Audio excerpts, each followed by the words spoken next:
माँ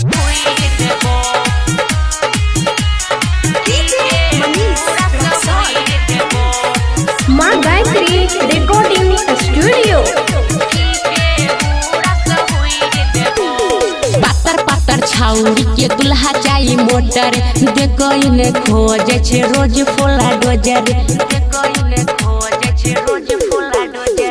पातर पातर छाउरी के दुल्हा जाई मोटर, देखो इने खोजे छे रोज फोला डोजर। चले न गरमी उतार देबे, चले न गरमी उतार देबे। बेसी बोला बीता चोली के हर देबो लाठी के हुरा से हुईर देबो। बेसी बोला बीता चोली के हर देबो लाठी के हुरा से हुईर देबो। बुझली गे हुईर देबो, ठीक के हुरा से हुईर देबो, हुईर देबो। जिला दरभंगा के छियै दबंग गे, जदि कियो बोला बीते करबो अलंग गे, करबो अलंग। हसुनल है जिला दरभंगा के छियै दबंग गे, जदि कियो बोला बीते करबो अलंग गे, करबो अलंग गे। ढोल ने कोरा देखी किछि छौरा, ढोल ने कोरा देखी किछि छौरा।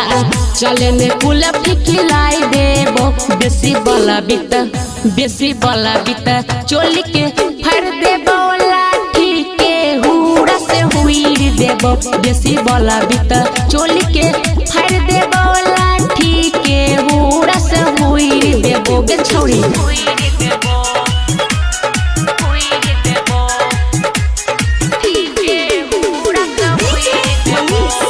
अभी आप सुन रहे हैं सावरिया म्यूजिक।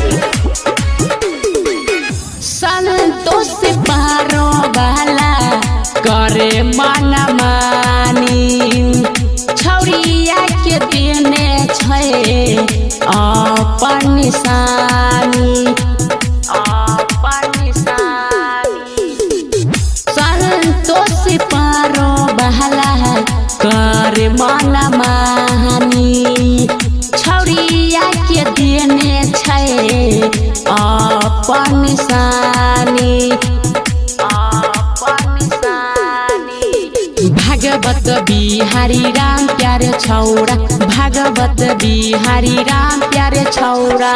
दोनों मौसमी गाय लेते, बेसी बोला बीता चोली के फर देबो लाठी के हुरा से हुईर देबो। बेसी बोला बीता चोली के फर देबो लाठी के हुरा से हुईर देबो गे छौरी। हुरा किए देबो।